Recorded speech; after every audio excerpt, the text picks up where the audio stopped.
गुरु बिन माला फेरते, गुरु बिन देते दान, गुरु बिन दोनों निष्फल है, पूछो वेद पुराण।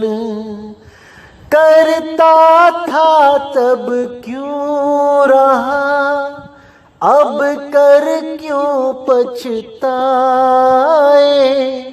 बोए पेड़ बबूल के, अम्बुआ कहाँ से पाए। राम नाम की लूट है, लूट सके तो लूट, अंत काल पछताएगा जब प्राण जाएंगे छूट। नमस्कार मेरे प्यारे भाइयों, मेरे परमात्मा के प्यारे जीवहंसों। मैं परमपिता परमात्मा से यही अरदास करता हूं कि आप सब मेरे भाइयों का विवेक पहले से ज्यादा और ज्यादा और ज्यादा से ज्यादा बढ़ता ही जाए, और ऐसी कोई दुविधा ना रहे जो मेरे भाइयों के मन में 1% भी घर कर पाए। हर चीज बिल्कुल क्रिस्टल क्लियर होती चली जाए, सारी दुविधाएं खत्म होती चली जाएं, और परमात्मा के दर का रास्ता बिल्कुल साफ दिखाई देने लग जाए। मैं बस यही अरदास करता हूं अपने मालिक से। तो मेरे भाइयों, आज का जो मैं सत्संग करने जा रहा हूं ये बहुत इंपॉर्टेंट है, क्योंकि बहुत से काल के दूत इतने ज्यादा एक्टिव हो गए हैं कि आप सबको भ्रमित करने में कोई कसर नहीं छोड़ रहे। संतों की वाणियों का अर्थ का अनर्थ करके आपको ऐसा भ्रमित किया जा रहा है कि अगर सही वक्त पे आपको मार्गदर्शन नहीं दिया गया तो हो सकता है आपके मन में भी शंका का बीज उत्पन्न हो जाए, और अगर एक बार वो बीज उत्पन्न हो गया तो मेरे भाई बिना पेड़ बने वो नहीं रह पाएगा। इसीलिए आज के सत्संग के माध्यम से मैं उस बीज का ही नाश कर देना चाहता हूं जो ये काल के दूत आपके मनों में ये बीज फेंक रहे हैं, ये शंका रूपी बीज फेंक रहे हैं। आज इन बीज का सर्वनाश कर दिया जाएगा। आज इस बीज को सदा सदा के लिए खत्म कर दिया जाएगा, ताकि ना रहेगा बीज और ना बनेगा पेड़। क्योंकि इन लोगों ने अब हद कर दी है, वाणियों का अर्थ का अनर्थ कर करके लोगों को भ्रमित करने में लगे हैं, और फिर उसी त्रिकुटी में ले जाने की बातें करते हैं जहां जाकर कोई भी साधु सिद्ध कोई भी पार नहीं हो पाया। जो एक बार भी त्रिकुटी में चला गया मेरे भाई, इस भूल भलैया से बाहर नहीं निकल पाया। इसी भूल भलैया में ही मन और माया ने उसको ऐसा नाच नचाया कि वो 184 में चला गया। कोई भी नहीं बच सकता जो एक बार भी त्रिकुटी में चला गया, इस इंगला पिंगला सुषमना के दरवाजे में चला गया। याद रखना मेरे भाइयों, कबीर साहब का असली मार्ग, असली चाल कबीर साहब की विहंगम चाल है। ये वो चाल नहीं है कि पहले त्रिकुटी में जाओ, फिर कहीं और जाओ, फिर कहीं और जाओ, फिर जाके सत्य तक पहुंचो। नहीं, सीधे सत्य को पहुंचाना ही कबीर साहब का मकसद है। डायरेक्ट निशाना लगाना है सत्य पे। इसीलिए साहिब बोलते हैं, निशाना मारे कोई संत सुजान। वो निशाना सीधे सत्य पे लगना चाहिए। सूरत का निशाना शब्द पे लगना चाहिए। अगर शब्द के बिना कहीं और निशाना लगाती है तो कभी नहीं पहुंच पाएगी। लेकिन बहुत से लोग ऐसा भ्रमित करते हैं कि नहीं, पहले इधर जाना है, फिर उधर पहुंचेंगे, फिर वहां जाएंगे, फिर वहां पहुंचेंगे, तब जाके शब्द तक पहुंचेंगे, परमात्मा तक पहुंचेंगे। ऐसा बिल्कुल नहीं है। अरे शब्द विहंगम चाल हमारी, कहे कबीर सतगुर दई तारी। खुले कपाट शब्द झनकारी, पिंड यंड के पार सो देश हमारा है, कर नैनो दीदार महल में प्यारा है। मेरी चाल विहंगम चाल है। मेरी चाल ऐसी नहीं है कि पहले किसी और लोक में जाऊंगा, फिर और कहीं जाऊंगा, फिर कहीं जाऊंगा, फिर और कहीं पहुंचूंगा, तब जाके असली घर पहुंचूंगा। ये सब अज्ञान है, ये सब माया जाल है। साहिब ने सीधे बोला है कि सतगुरु के लक्षण कहूं, अचल विहंगम चाल, अचल विहंगम चाल। वो विहंगम चाल है भाई। लेकिन ये जो अज्ञानी जीव हैं, जिनका अपना कोई गुरु नहीं और जगत गुरु बनने चले हैं, ये सब केवल और केवल वाणियों का गलत अर्थ करके भ्रमित ही करते हैं। तो आज इस गलती को सुधारेंगे और परमात्मा से दुआ करेंगे कि इन लोगों को भी मालिक सद्बुद्धि दे, उन वाणियों के शब्दों के भाव को पकड़ने की सक्षमता दे, ना कि केवल अक्षरों को पढ़ के उसी पे अंदाजा लगाना शुरू कर देते हैं। ये लोग बिल्कुल गलत है। आज आपको त्रिवेणी के बारे में सारा कुछ बताया जाएगा। क्या बोला है संतों ने, क्या है वो त्रिकुटी, आज इसका भेद खोला जाएगा। और उम्मीद है कि आज का सत्संग सुनने के बाद कोई भी दोबारा त्रिकुटी के, भ्रकुटी के, त्रिवेणी के नाम पे भ्रमित नहीं होगा, बिल्कुल नहीं होगा। तो आइए देखते हैं क्या कहती है वाणी। कोई ऐसा देखा सतगुरु संत सिपाही, यानी कि मैंने हजारों लाखों करोड़ों संत देखे जो संत बने घूम रहे हैं, लेकिन उनमें से कोई ऐसा नहीं देखा। कैसा नहीं देखा वो नीचे समझाया जा रहा है। ब्रह्म तेज की प्रेम कटारी, धीरज ढाल बनाई, त्रिकुटी ऊपर ध्यान लगाई, सुरत कमान चढ़ाई। यानी जिसके पास परमपिता परमात्मा का पूर्ण ज्ञान हो, वो अनमोल ज्ञान उसके पास हो और उसी ज्ञान के बल पे वो सब अज्ञान को धराशाही करता चला जाए, लेकिन प्रेम से, यानी कि वो किसी अज्ञान को टिकने ना दे और ना ही किसी अज्ञानी को टिकने दे, क्योंकि उससे जीवों की हानि होती है। लेकिन फिर भी उसके दिल में सबके लिए प्रेम हो। वो यही चाहता हो कि जो अज्ञानी जीव है, जो ये काल के दूत भरमाने के लिए बैठे हैं, इनका भी कल्याण हो जाए, ये भी मूल ज्ञान को समझ जाएं और अपना कल्याण करें, ना कि दूसरों को भी उलझाएं और खुद भी पाप के भागीदार बने। इसीलिए साहिब ने बोला है, झूठा गुरु अजगर बने, 184 जाए, सब संगत चींटी बने, नोच नोच के खाए। ये जितने झूठे गुरु बैठे हैं, अधूरे गुरु बैठे हैं, ये सब अजगर जून में जाएंगे। और इनकी जो लाखों करोड़ों की संगत है, जो इस झूठे ज्ञान को ही सत्य ज्ञान मान के बैठी है, जो हमारे सत्संग सुनने के बाद भी इतनी हिम्मत नहीं जुटा पा रही है कि उस अधूरे गुरु को छोड़ के आगे बढ़ जाएं, वो सब चींटी बनेंगे और अगली जून में जाएंगे, 84 लाख में जाएंगे और उस गुरु को, उस अजगर को नोच नोच के खाएं। उसको नोच नोच के खाएंगे, इसलिए खाएंगे कि उस गुरु ने इनका मनुष्य चोला बर्बाद कर दिया, इनका मानुष जन्म बर्बाद कर दिया। आज तो ये कुछ नहीं कह सकते उस गुरु को, क्योंकि ये सारे गुरु अभी तो जेड सिक्योरिटी में बैठे हैं, बड़े बड़े गनमैन लेके बैठे हैं, बहुत सारे बॉडीगार्ड लेके बैठे हैं। लेकिन जब ये गुरु अजगर बन के जंगल में अकेला लेटम लेट कर रहा होगा, तब चींटियां आके इसको तोड़ तोड़ के खाएंगी, तब इसको कोई बचाने वाला नहीं होगा और ये पल पल रोएगा, अरदास करेगा मालिक से कि हे मेरे मालिक मुझे बचाओ, अगली बार मैं किसी का जन्म बर्बाद नहीं करूंगा। तो भाई वैसा समय आ जाए उससे पहले ही चेत जाओ, नहीं तो कुछ हाथ पल्ले नहीं रह जाएगा।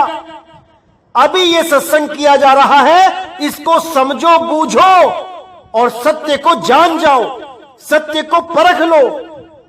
नहीं तो अगर एक बार ये समय हाथ से निकल गया तो कुछ नहीं बचेगा मेरे भाइयों, कुछ नहीं बचेगा। अभी मनुष्य चोला मिला है, पूरा विवेक कर लो, पूरा ज्ञान समझ लो, ये बार बार मौका नहीं मिलेगा। तो कहते हैं ब्रह्म तेज की प्रेम कटारी, धीरज ढाल बनाई, यानी वो ब्रह्म तेज की कटारी से सारे अज्ञान को काट देगा, लेकिन फिर भी सबसे प्रेम करेगा, सबका भला चाहेगा। धीरज ढाल बनाई, यानी उसके पास जो ढाल होगी वो धीरज की होगी। उसको बहुत से लोग उलट पुलट बोलेंगे, गालियां देंगे, उसको बदनाम करने की कोशिश करेंगे, ऊंचा नीचा बोलेंगे, पूरा जोर लगा देंगे कि वो क्रोध में आ जाए, लेकिन धीरज ढाल बनाई, उसकी ढाल धीरज होगी। वो कभी किसी को पलट के जवाब नहीं देगा, भले उससे कोई 100 गालियां निकाल दे। लेकिन अगर कोई जीवों की हानि करेगा, जीवों को 84 में ले जाने की बात करेगा, झूठा ज्ञान देने की कोशिश करेगा, तो वो बख्शेगा भी नहीं, क्योंकि उसके पास प्रेम कटारी भी है। तो आगे कहते हैं तिरकुटी ऊपर ध्यान लगाई, सूरत कमान चढ़ाई। अब ये जो तिरकुटी है, जो सामने लिखा दिख रहा है, इसको पढ़ के ही लोग भ्रमित हो जाते हैं कि कबीर साहब तो तिरकुटी में जाने की बात कर रहे हैं। बहुत से लोगों से अगर आप इस वाणी का अर्थ पूछेंगे तो तिरकुटी ऊपर को क्या बोलेंगे ये लोग, कि तिरकुटी में। इतनी शातिराना, इतनी चालाकी से ये वाणी का अर्थ ही घुमा देंगे। ऐसे काल के दूतों से सावधान रहना है मेरे भाइयों, सावधान। कीचड़ के ऊपर और कीचड़ में, इन दोनों में जमीन आसमान का अंतर है। लेकिन इन अज्ञानी लोगों को तिरकुटी के बाद ऊपर लिखा हुआ नहीं दिखाई दे रहा, ये तिरकुटी ऊपर को तिरकुटी में बना देते हैं। यही इन चालाक काल दूतों की शातिराना चाल है। इसको आपने अच्छी तरह समझना है, इनको पकड़ना है। अगर अभी नहीं पकड़ोगे तो कभी नहीं पकड़ पाओगे, और अगर एक बार भ्रमित हो गए तो मेरे भाई दोबारा मौका नहीं मिलेगा सही रास्ता अपनाने का। अभी चेत जाओ, अभी समझ जाओ क्या बताया जा रहा है। तो साहिब कहते हैं तिरकुटी ऊपर ध्यान लगाई, तिरकुटी में नहीं, तिरकुटी के ऊपर। वो गुप्त भेद है, वो सतगुरु बताता है, वो सतगुरु लिखाता है कि कहां ध्यान लगाना है। और ये जितने भी अज्ञानी हैं, ये सब तिरकुटी में ध्यान लगा देते हैं। यही इनकी मूर्खता है और यही इनका 84 में जाने का कारण बनेगा। ये खुद तो जाएंगे ही और साथ में अपने शिष्यों को भी लेके जाएंगे, क्योंकि इनका अपना तो कोई गुरु है नहीं जो इनका कान पकड़ के इनको समझा सके कि तुम गलत सोच रहे हो, तुम गलत भाव पकड़ रहे हो। ये मनमुखी हैं, ये अपने मन के द्वारा चलते हैं, इनका कोई गुरु नहीं है। तो मनमुखी जीव दूसरों को गुरुमुखी नहीं बना सकता, एक मनमुखी दूसरे को मनमुखी ही बना सकता है।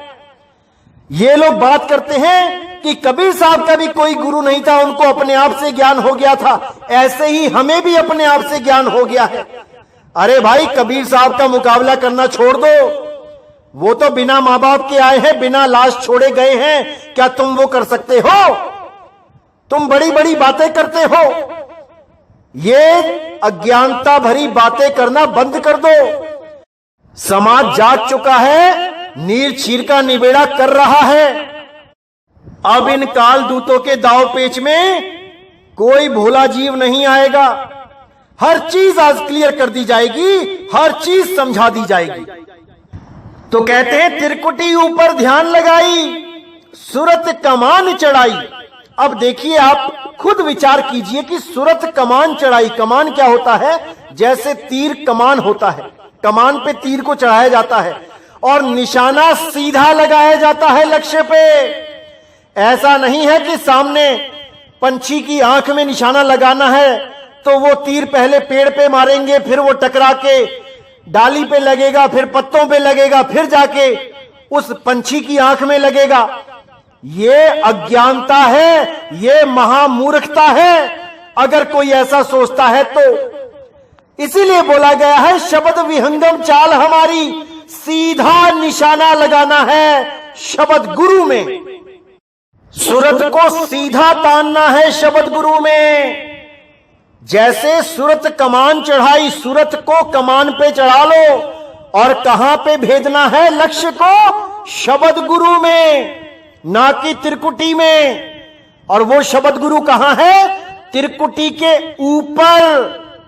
वो गुप्त भेद है, वो तब समझाया जाता है जब नामदान की बख्शिश होती है। जब तक नामदान की बख्शिश ना हो जाए इस भेद को कोई जान ही नहीं सकता, इस भेद को कोई समझ ही नहीं सकता।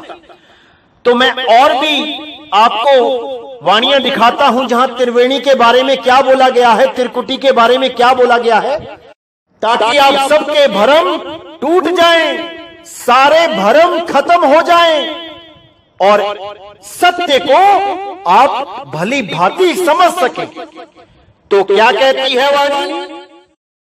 गरीब बंक नाल के अंतरे त्रिवेणी के तीर, जहां हम सतगुरु ले गया चूवे अमीर सचीर।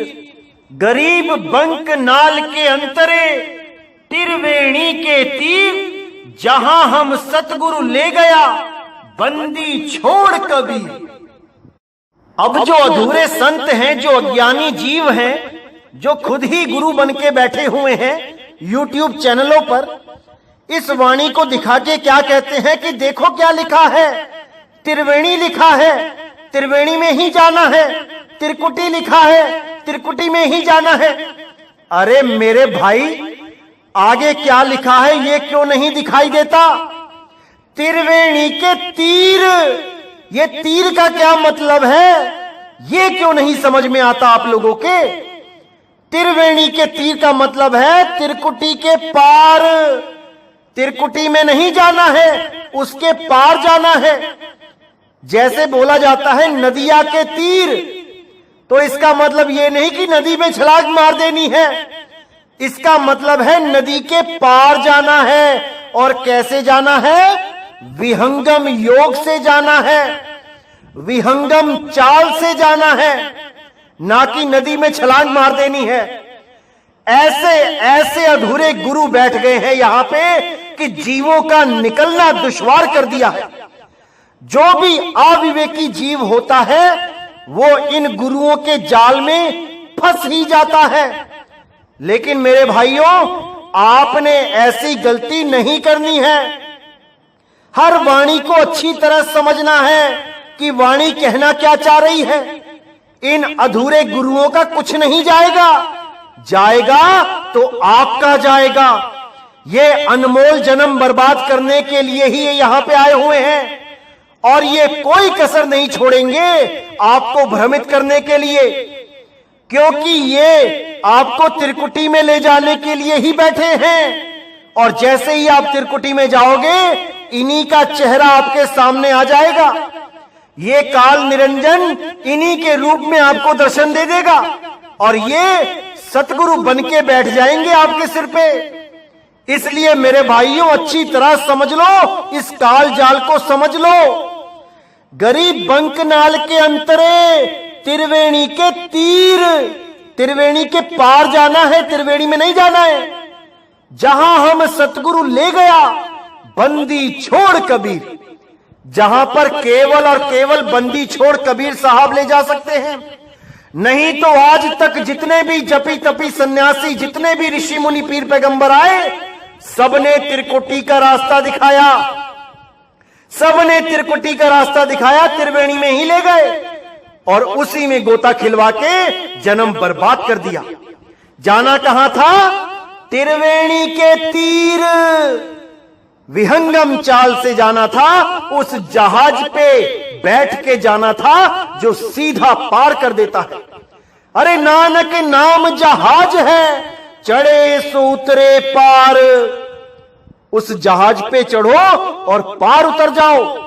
कहीं रुकने की जरूरत नहीं है, कहीं ध्यान लगाने की जरूरत नहीं है, सीधे शब्द में ध्यान लगाना है। अरे धुन में ध्यान, ध्यान में जाना, गुरमुख अकत कहानी। उस अखंड नाद को समझ लो मेरे भाई, जो 52 अक्षरों से परे है, जो आदि अक्षर है, इन 52 से परे है। सोई गुरु पूरा कहावे, जो 2 अक्षर का भेद बतावे। एक छुड़ावे एक लखावे, तब प्राणी निज घर को जावे। इन 52 अक्षरों को छुड़वा देवे। ये ओम सोहम सत्य कबीर, ये राम अल्लाह वाहेगुरु गॉड, ये सब नाम छुड़वा देवे और उस असली राम, उस अकह अनाम, उस अखंड राम को जाने, उस असली वाहेगुरु को पहचाने, जिसको प्राप्त करने से केवल वाह वाह निकलता है मुंह से, लेकिन प्राप्त करने के बाद, पहले नहीं कि कोई पहले ही जपने लग जाए वाह गुरु वाह गुरु। अरे आनंद आने के बाद ऑटोमेटिकली अपने मुंह से निकलता है वाह। उस वाह की तलाश है मेरे भाई, इन नामों की, इन अक्षरों की तलाश नहीं है। इसीलिए बोला गया है, कहे कबीर अक्षर 2 भाग, होगा खसम तो लेगा राख। ऐसा गुरु ढूंढो जो 2 अक्षरों का भेद बता दे, एक छुड़वा दे और एक लखा दे। सारे 52 अक्षरों से बनने वाले मंत्र, ये पूजा पाठ, ये सब कुछ, ये तंत्र मंत्र विद्या सब छुड़वा दे और उस आदि अक्षर का लखाव करा दे, जिसके लिए बोला गया, नहीं कबीर नहीं धर्मदासा, अक्षर एक सब घट ही निवासा। वाही सो सतपुरुष कहिए, आदि अंत अक्षर गहे रहिए। उसी अक्षर को आदि अंत तक ग्रहण करके रखना है, तभी मुक्ति मिलेगी मेरे भाई, नहीं तो 184 तैयार है। तो बिल्कुल भ्रमित नहीं होना है मेरे भाइयों, एक एक चीज को समझ जाना है। ये मानुष जन्म अनमोल है, मिले ना बारंबार, तरवर जो पत्ता गिरे बहुर न लागे डार। ये दोबारा नहीं मिलेगा, इसी जन्म में समझ लो मेरे भाइयों, समझ लो। बार बार कोई समझाने वाला नहीं आएगा, अच्छी तरह समझ लो मेरे भाई। तो इसी त्रिकुटी का जाल तोड़ते हुए गरीबदास जी महाराज फिर कहते हैं, पिंड ब्रह्मांड में सिंध न्यारी कहूं, त्रिकुटी भ्रिकुटी नहीं दसमा। हद बेहद के मध्य निज महल है, रोशनी सेज बिन देख चश्मा। यानी ये पिंड ब्रह्मांड से सिंध न्यारी कहूं, उस परम पिता परमात्मा रूपी सागर को पिंड ब्रह्मांड से न्यारा है वो, उसको न्यारा कह रहा हूं मैं। त्रिकुटी भ्रिकुटी नहीं दसमा, इस त्रिकुटी भ्रिकुटी में नहीं है वो कि इस त्रिकुटी में ध्यान लगा के बैठ जाए, कोई सोहंग सोहंग जपने लग जाए। इससे कुछ नहीं मिलने वाला भाई, जन्म बर्बाद ही होना है। तो कहते हैं, पिंड ब्रह्मांड में सिंध न्यारी कहूं, त्रिकुटी भ्रिकुटी नहीं दशमा। यानी 10वें द्वार पे भी पहुंच गए तब भी मोक्ष नहीं है, मुक्ति नहीं है। हद बेहद के मध्य निज महल है, रोशनी सेज बिन देख चश्मा। यानी हद और बेहद के मध्य में है वो। हद यानी ये शरीर और बेहद यानी ये ब्रह्मांड, जितना भी दिखाई दे रहा है ये बेहद है, इसका कोई हद नहीं है। जितना मर्जी आगे जाते चले जाओ, इसका कोई आखिरी पॉइंट नहीं मिलने वाला, क्योंकि ये माया का ही पसारा है। तो कहते हैं, हद बेहद के मध्य निज महल है। ये मध्य क्या है? ये भेद है, ये कोड लगा है। इस कोड को जब खोला जाएगा तभी इस सूरत को अपना असली महल, अपना असली धाम, उसका बोध हो जाएगा। रोशनी सेज बिन देख चश्मा, बिना प्रकाश के वो दिखाई देगा। यानी कि जैसे जितनी भी भौतिक चीजें हैं, इसको देखने के लिए हमें प्रकाश की जरूरत होती है। किसी भी वस्तु का बोध करना है तो प्रकाश की जरूरत पड़ेगी। लेकिन जब सूरत को शब्द का बोध कराना होता है तो वो बिना प्रकाश के ही बोध होता है, यानी बिना देखे वहां नजर नहीं पहुंच सकती। कि कोई सोचे कि एक छुड़ाए एक लखाए का मतलब होता है कि वो लखा देना, दिखा देना। वो देखने दिखाने वाली चीज नहीं है मेरे भाई, वो अनुभव का विषय है, वो आनंद का विषय है। आनंद देखा नहीं जाता, आनंद अनुभव किया जाता है। तो मेरे भाइयों, इस त्रिकुटी के चक्कर में नहीं पड़ना है। ये त्रिकुटी भिरकुटी में कुछ नहीं मिलने वाला। वाणियों को समझो, वाणियों के भाव को समझो, केवल अक्षरों के चक्कर में मत पड़ो। नहीं तो ये अधूरे गुरु ऐसे ही भ्रमित करते रहेंगे और 1,84 में आपको बार बार गोता खाना पड़ेगा। इसीलिए मेरे भाइयों, हर चीज को समझो, विवेक शक्ति को बढ़ाओ। मालिक से अरदास किया करो कि हे परमात्मा, मेरी विवेक शक्ति में बढ़ोतरी करो। मुझे इतना विवेक दे दो, इतना विवेक दे दो कि कोई भी अज्ञानी गुरु मुझे भ्रमित ना कर पाए, कोई भी काल का दूत मुझे भ्रमित ना कर पाए। हे बंदी छोड़, मुझे बस इतनी विवेक शक्ति प्रदान कर दो कि मैं अपना जन्म सफल कर सकूं, इन अधूरे गुरुओं के चक्कर में अपना जन्म बर्बाद ना कर दूं। बस मुझे इतना विवेक दो मेरे मालिक, और मुझे कुछ नहीं चाहिए। तो मेरे भाइयों, अच्छी तरह हर चीज को समझना है। एक एक वाणी में बहुत गहरे रहस्य छुपे हैं। 2020 के अंत तक सारे रहस्य खोल दिए जाएंगे। केवल सृष्टि रचना का बोध नहीं कराया जाएगा, क्योंकि मुझे पता है अभी आगे से आगे बहुत से काल के दूत एक्टिव हो जाएंगे, क्योंकि वो बिल्कुल नहीं चाहते कि इस 3 लोक से कोई एक जीव भी आजाद हो पाए, उस परमात्मा के घर तक पहुंच पाए। वो कभी नहीं चाहते। इसलिए मेरे भाइयों, आपने पूरा सावधान रहना है, एक एक चीज को समझना है, एक एक चीज को जानना है। तो आज का सत्संग यही समाप्त करते हैं। और मेरे प्यारे भाइयों, हर चीज को बहुत गहराई से समझना है आपने। बार बार ये जन्म नहीं मिलेगा, नहीं मिलेगा। तो इसी के साथ मुझे विदा कीजिए। बोलिए सतगुरु बंदी छोड़ सतगुरु सत्य कबीर साहिब की सदा ही जय हो, सदा ही जय हो। मेरे मालिक की साहिब बंदगी सतनाम।